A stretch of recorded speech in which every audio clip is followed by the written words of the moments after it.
imagino que pudieron descansar, aprovechar ahí estos días de celebración, encuentros familiares y toda esta dinámica que nosotros disfrutamos. Todavía no se puede disfrutar el 100%, ¿no es cierto? Lo ideal sería tener aquí nuestra ramada acá y hacer la fiesta, la tocata, ¿no es cierto? Los anticuchos, choripanes. Bueno, eso para el 2022, Dios mediante, amén. Bueno. Nosotros estamos conversando sobre el amor paternal de Dios, nuestra serie Abba. Y el tema de hoy es conociendo a Dios por medio del sufrimiento. Conociendo a Dios por medio del sufrimiento. Y no sé si le han pasado con ustedes, muy seguramente que sí. Ustedes conocieron a alguien por primera vez y tuvieron una mala impresión. Les cayó mal.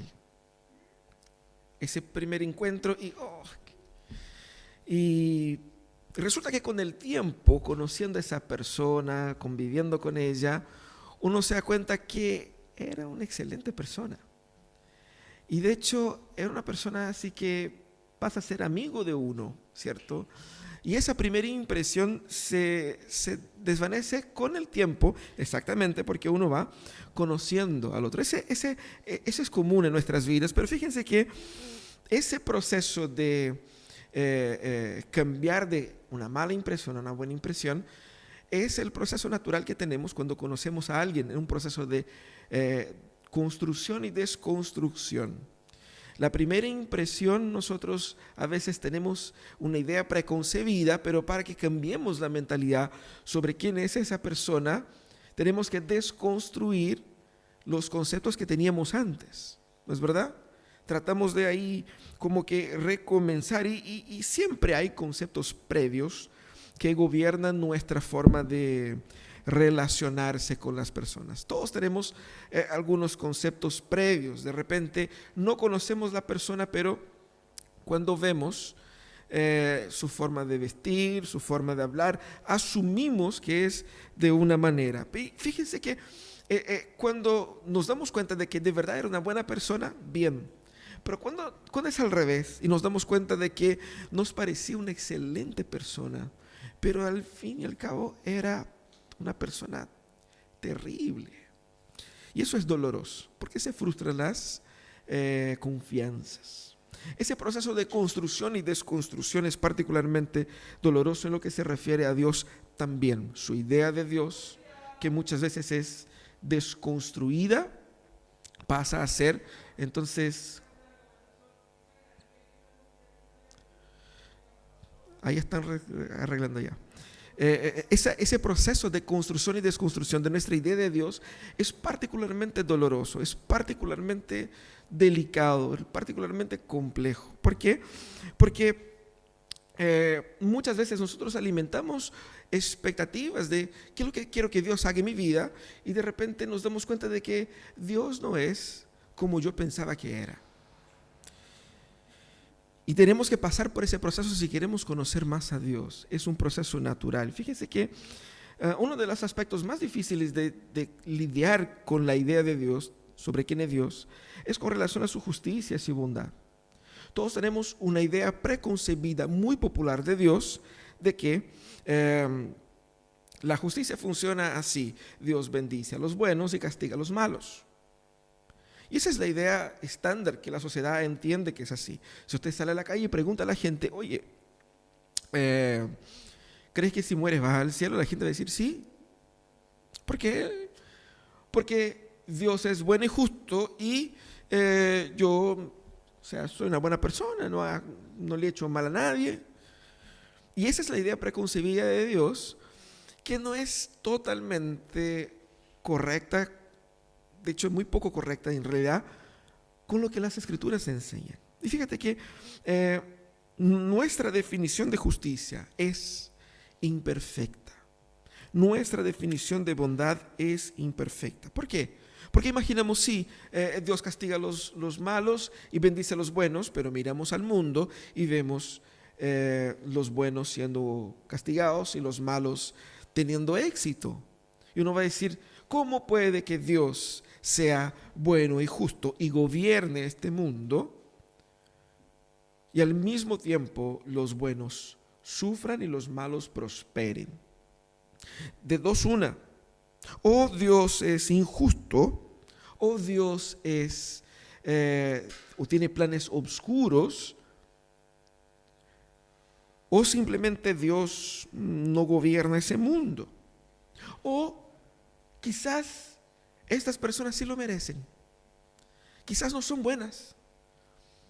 Quizás en la prosperidad de uno es la evidencia de que, en fin, esa persona es buena. Imagínense cómo es complicado. Necesitamos entonces repensar la forma como entendemos la justicia y la bondad de Dios. Y el texto que nos conducirá a eso, un texto de Job, porque el libro de Job habla exactamente de eso.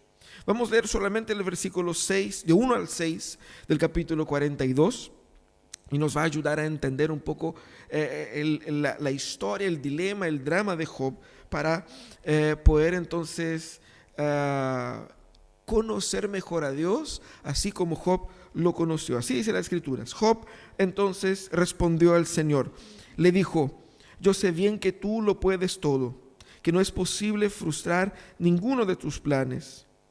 ¿Quién es este?, me has preguntado, que sin conocimiento oscurece mi consejo. Reconozco que he hablado de cosas que no alcanzo a comprender, de cosas demasiado maravillosas que me son desconocidas.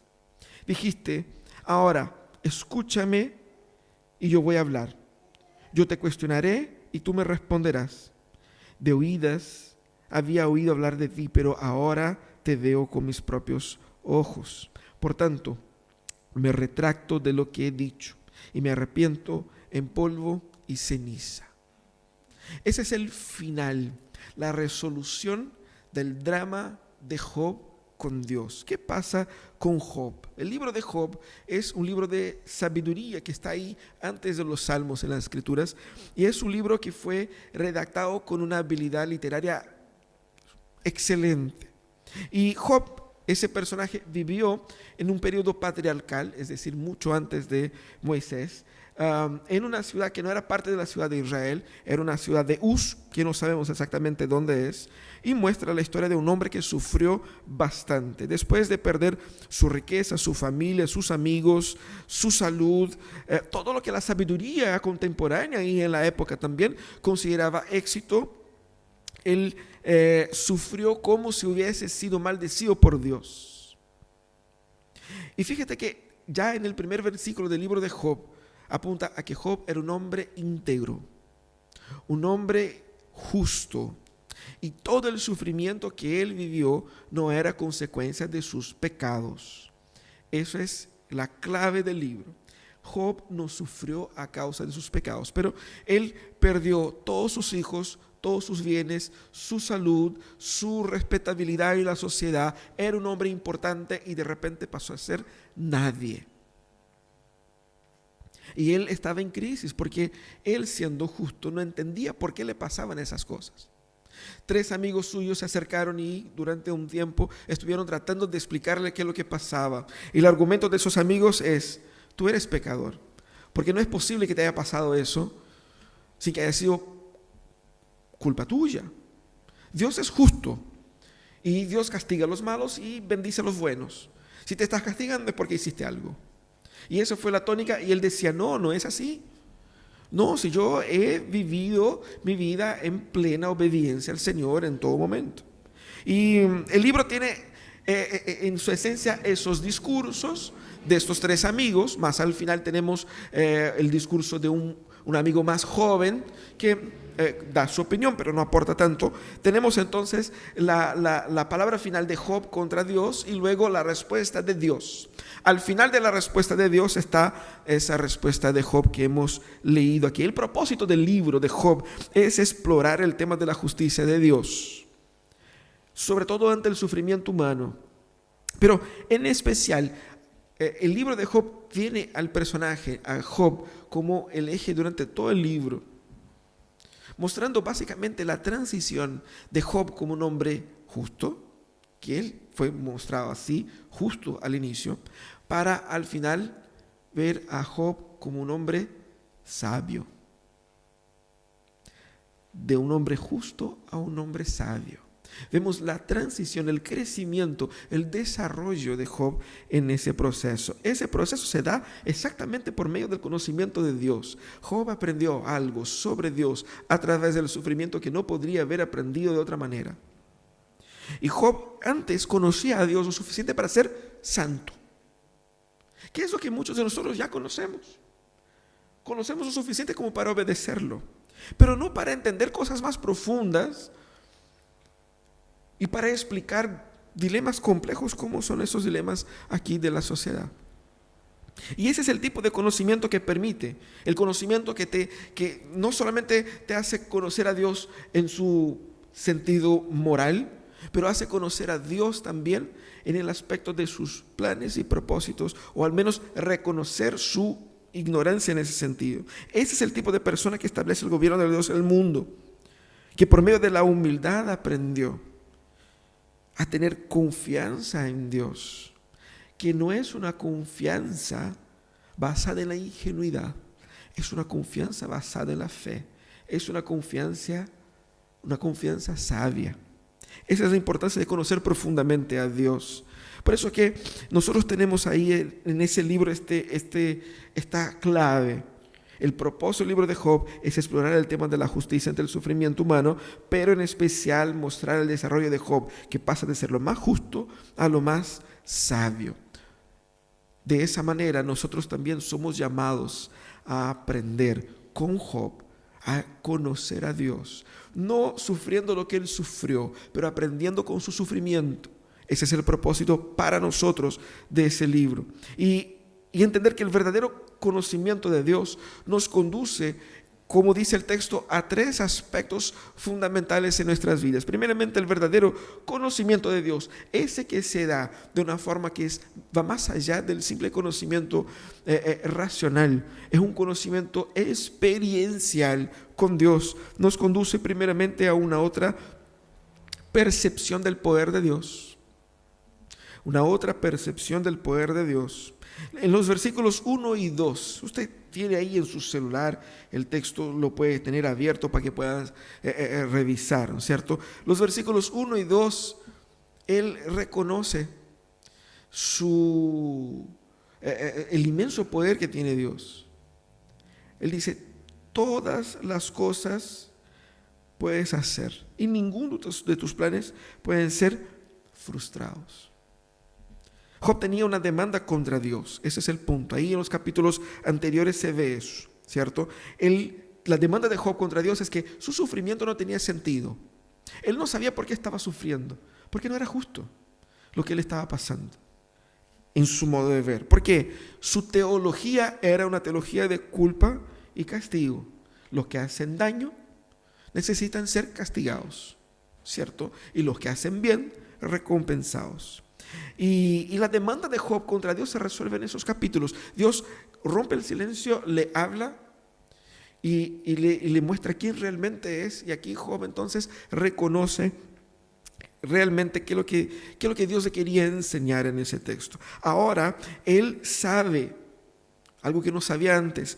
Él sabe que su sufrimiento tiene sentido para Dios, que su sufrimiento no está fuera de los propósitos de Dios, de que Dios es soberano lo suficiente para gobernar la humanidad, incluyendo las condiciones de sufrimiento y de paz.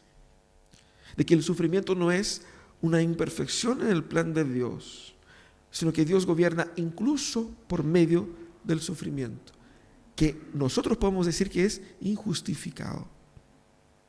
Y fíjate qué interesante, porque él dice, ahora sí sé que puedes hacer todas las cosas. No es que él creyera ahora recién en la omnipotencia de Dios. La creencia de Job aquí en la omnipotencia de Dios se ve en todo el libro. Él reconoce que Dios es omnipotente. Aquí lo que él está diciendo es que él reconoce que Dios tenía más allá de su poder para hacer cosas, que sus planes, sus propósitos tenían finalidades inescapables.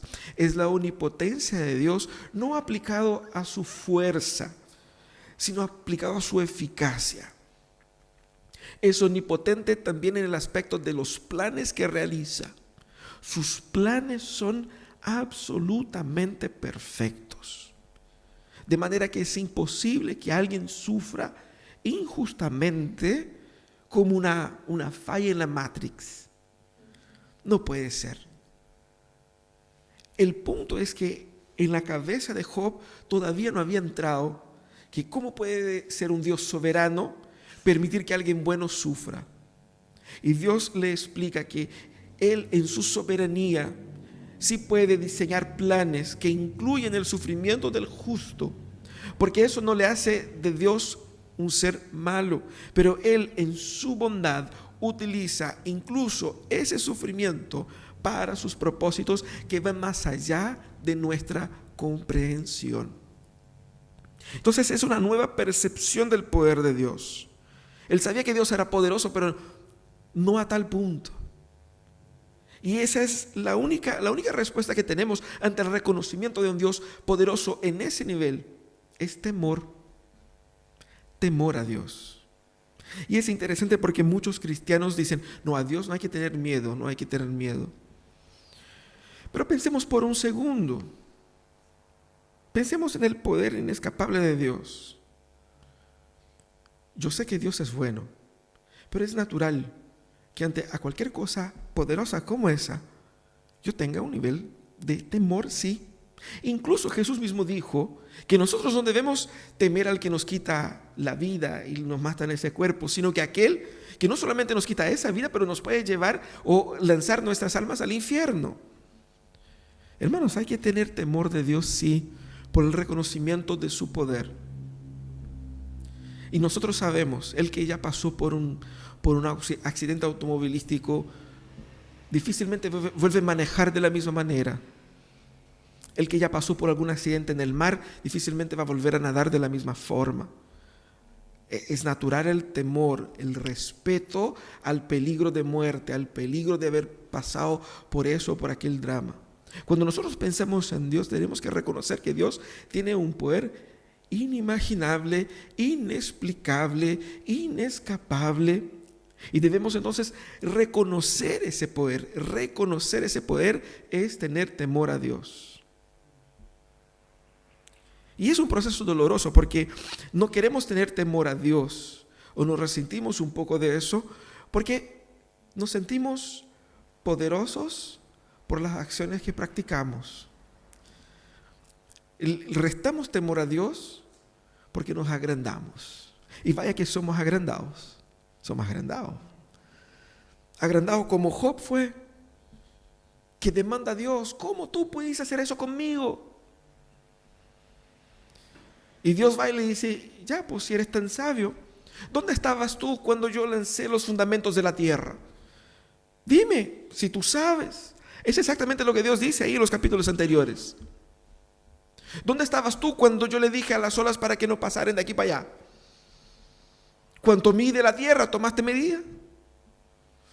Y así es como Dios va respondiendo a Job. Nosotros tenemos que tener temor a Dios. No podemos decir que conocemos a Dios de verdad si en su presencia nosotros también no lleguemos con temblor. Porque ese es reconocer su tamaño. Hemos orado la oración del Padre Nuestro. Padre nuestro, Padre, ¿cierto? Pero que estás en el cielo. Soberano. No es aquí uno de nosotros que está aquí, un parsa. ¿Cómo está, bro? Y ahí, Diosito, papito, el de arriba, el viejo, ¿cómo está? No, no es así. Soberano. Soberano. Debemos aprender a tener temor y reverencia. Por lo tanto, que Dios nos supera. Pero la segunda cosa a la cual nos conduce el conocimiento de Dios es una nueva percepción de nosotros mismos. ¿Qué dice Job en el versículo 3? Eso,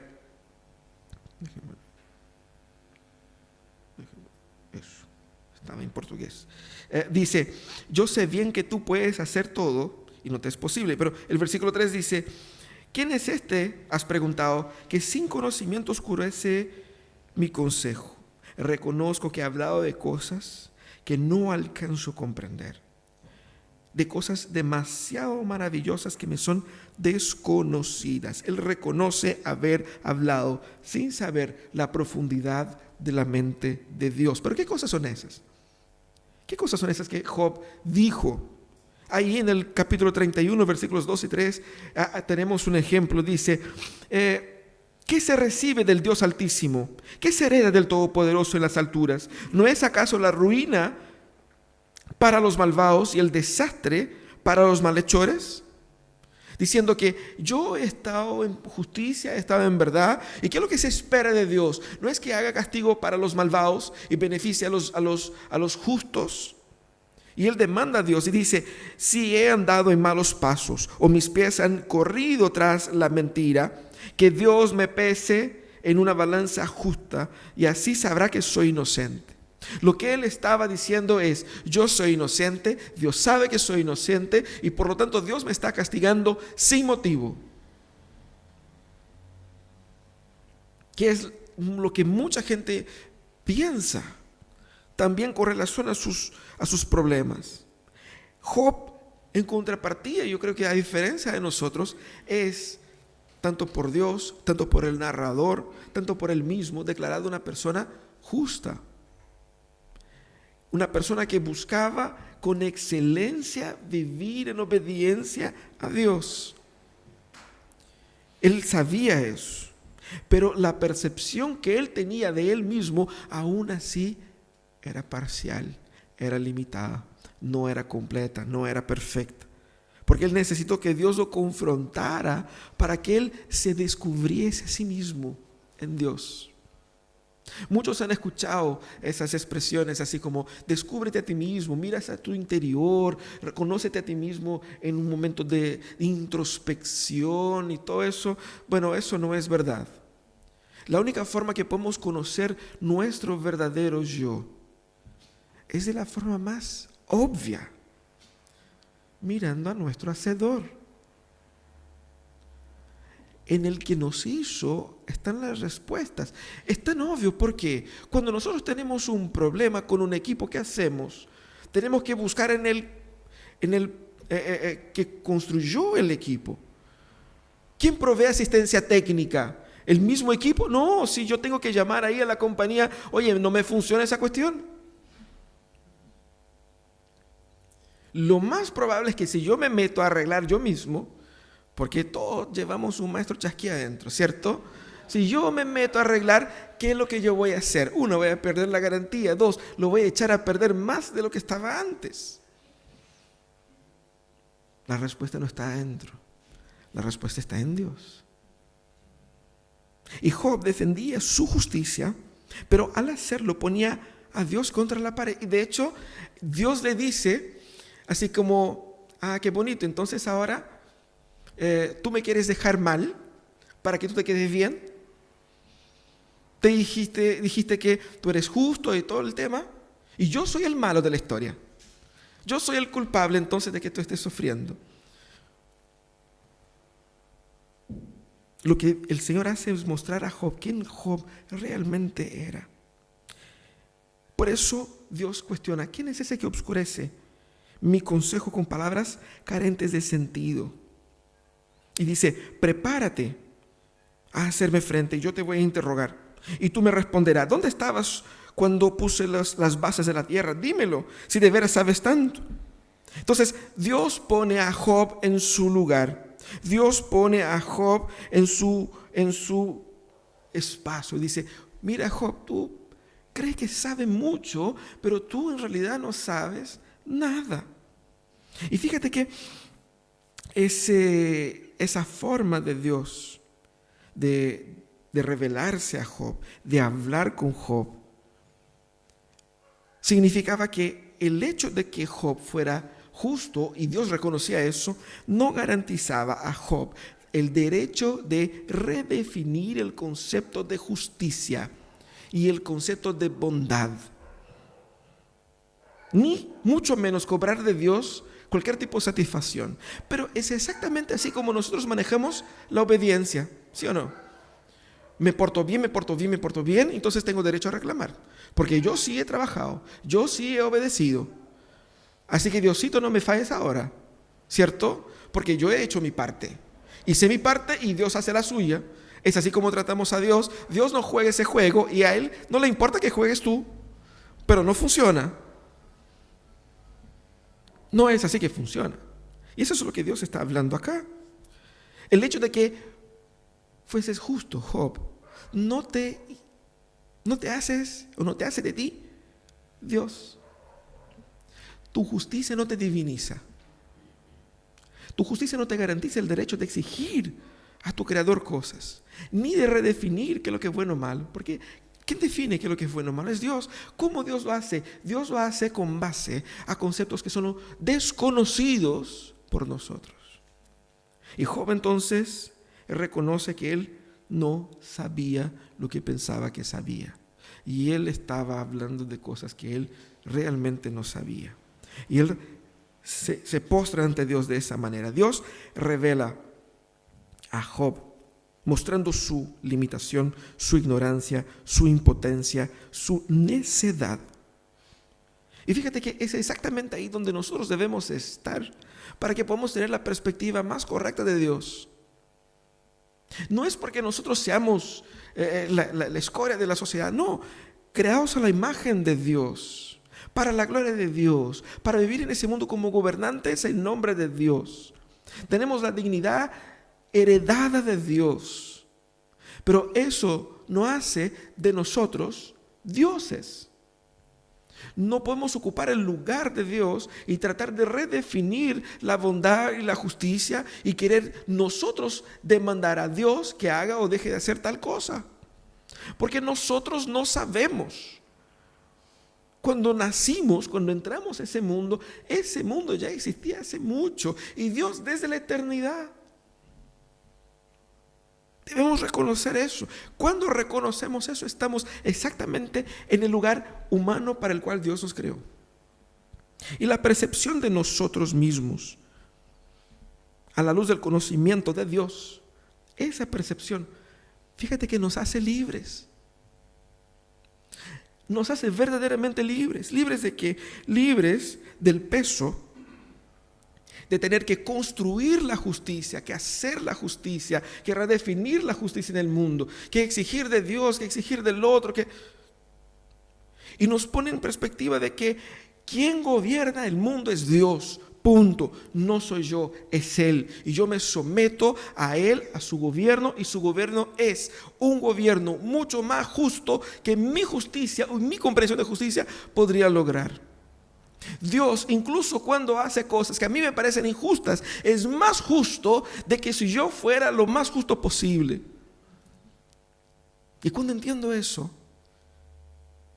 encuentro paz porque el mundo encuentra orden.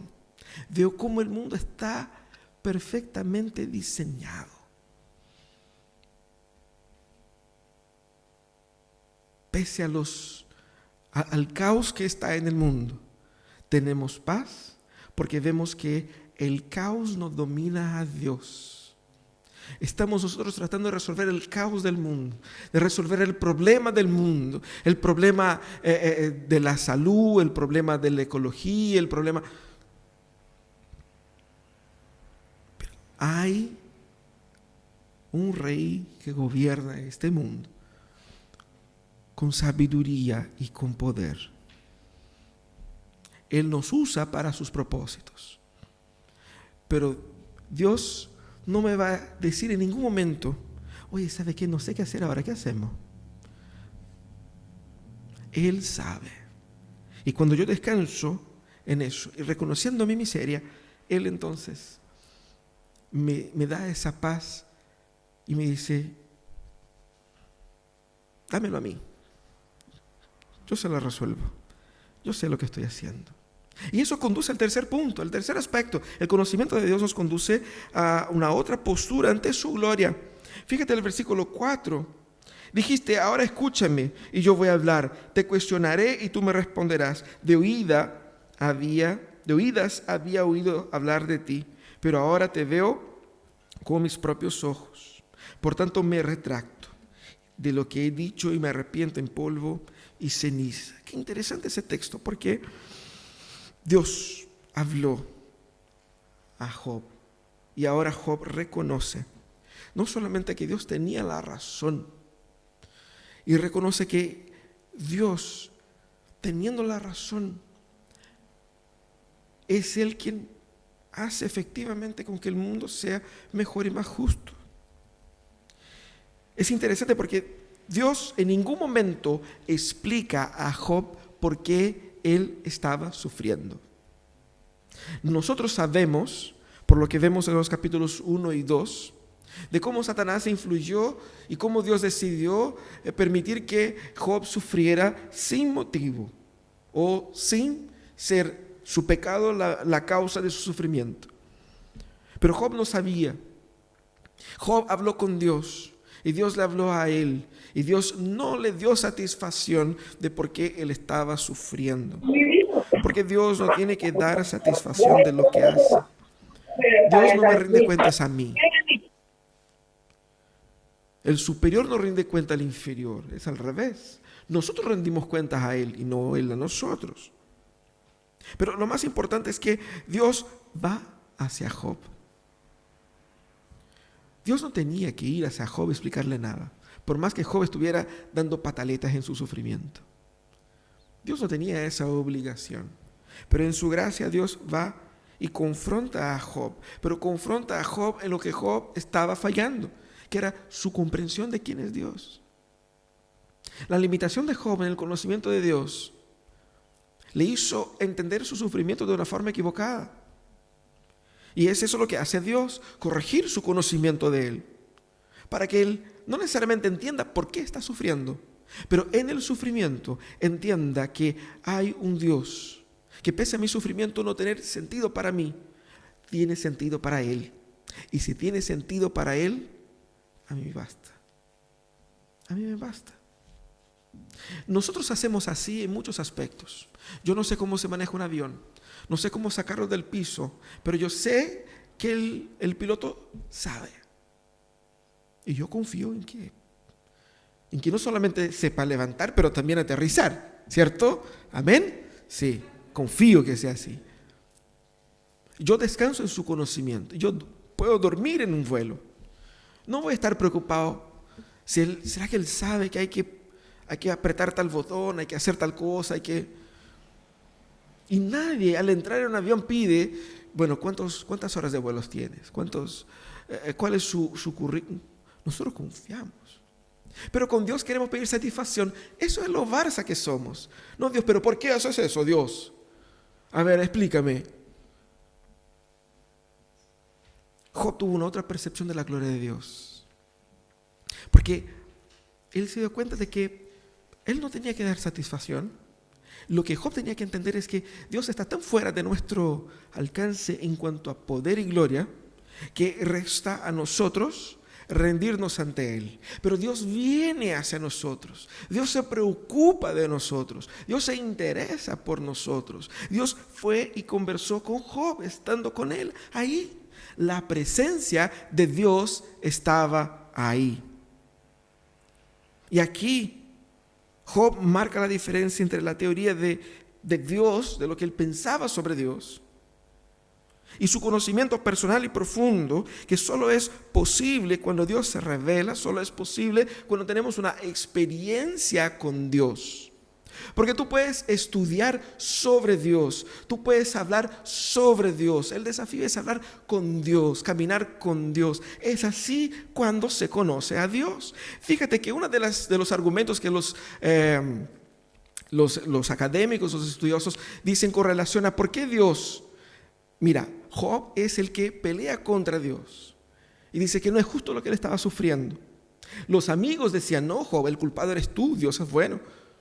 Pero después, al final, Job se sincera con Dios, se ponen de acuerdo y Dios va a castigar a los amigos y no a Job. Y es Job quien tiene que interceder a Dios por los amigos. ¿Por qué? Los amigos no hablaron mal contra Dios. De hecho, hablaron bien. Dios es bueno y justo. El feo de la historia eres tú.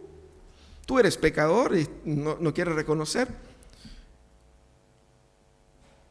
¿Sabe por qué? Que son los amigos los que son castigados por Dios. Porque ellos no hablaron con Dios. Ellos solamente hablaron de Dios. De lo que ellos pensaban que Dios era. De lo que ellos imaginaban. De lo que debiera ser la justicia de Dios. Ellos no se cuestionaron ante Dios si de verdad era así. Dios se revela a nosotros. Y nosotros tenemos más que Job. Tenemos las Escrituras para conocer el pensamiento de Dios. Y debemos entender que las Escrituras están para caminar con nosotros todos los días. Tenemos el Espíritu Santo que nos conduce a comprensión de las Escrituras, que nos ayuda a caminar, a tomar decisiones, a entender la vida. Tenemos estos recursos para que tengamos una otra postura ante la gloria de Dios. Job se declara como una persona que reconoce totalmente a Dios como el que tiene la razón. Y cuando él se somete a la verdad revelada de Dios, él lo hace en adoración. Por eso dice, me retracto. Fíjate que él no se arrepiente de sus pecados, porque él, como dijo y como dice el texto, no tenía pecados. No es que fuera inmaculado, pero era una persona que vivía en una constante búsqueda de justicia. Pero lo que él se arrepiente es de haber pensado que Dios era quien Dios no era. Él se retracta. Y lo más interesante es que Job todavía estaba en sufrimiento. Pero ahora, aquí el versículo 6, él encuentra paz con Dios. Él no sabe por qué estaba sufriendo. Él todavía sigue sufriendo en la más extrema miseria y dolor, pero tiene paz con Dios y lo adora. Eso para mostrar que la paz no es el resultado del cambio de nuestra situación.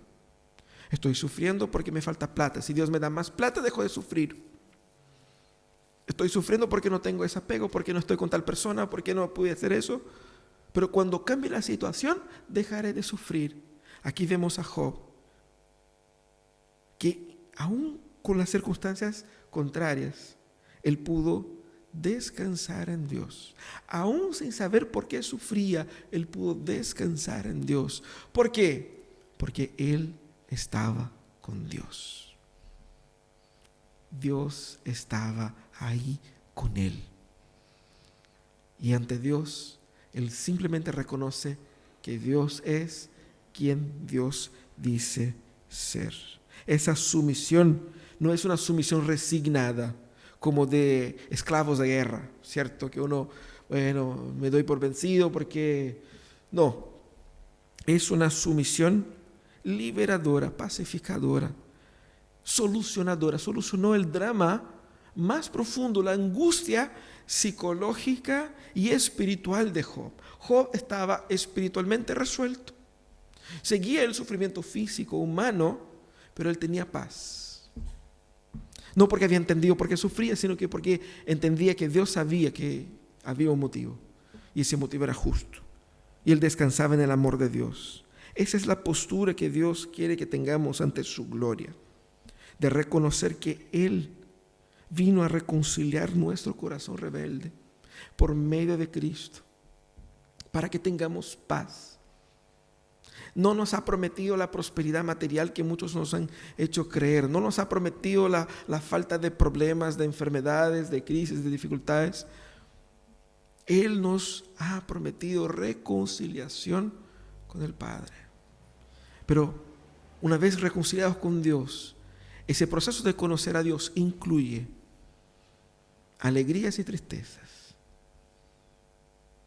sufrimiento y victoria, días felices y días malos, para que yo aprenda que Dios es Dios en todo tiempo. ¿Cómo nosotros llevamos eso para la casa? Trata de experimentar el amor paternal de Dios a través del temor. Aprender a temer a Dios, respetar a Dios.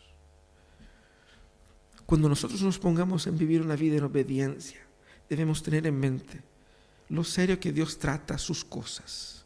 Dios no trata sus cosas de cualquier forma. Tengo que tomar a Dios en serio, porque Dios se toma a sí mismo en serio. Debo tener temor de Dios. El temor de Dios no produce el miedo que me va a ahuyentar de Dios. El temor de Dios me permite confiar que Él me ama sin transformar esta confianza en una oportunidad de abusar de su autoridad. Debemos experimentar el amor paternal de Dios a través del temor, pero también debemos experimentar el amor paternal de Dios a través de la humildad, que reconoce quién realmente somos. Cuando Dios nos quebranta para que nosotros seamos lo que Él quiere que nosotros seamos. Porque cuando Él nos quebranta, Él quebranta lo malo en nuestras vidas. Y qué bueno que Dios hace eso, porque muchas veces lo malo necesita ser sacado para dar espacio para lo bueno que Él quiere construir. El problema es que nosotros amamos nuestras maldades y sufrimos. Señor, ¿por qué me haces eso? A través de la humildad aprendemos a descansar en el trabajo de Dios en nosotros. Pero también experimenta el amor paternal de Dios a través de la adoración. La adoración significa vivir una vida que es para Él, para la gloria de Él, para el poder de Dios y no para mí. Dios no vive para satisfacer mis voluntades. Dios vive para su propia gloria. El mundo existe para su propia gloria. Cuando yo entiendo eso, yo entiendo que yo fui diseñado para la gloria de Dios. Y cuando vivo para la gloria de Dios, yo funciono mejor. Porque yo no soy Dios. Soy imagen de Dios, pero no soy Dios.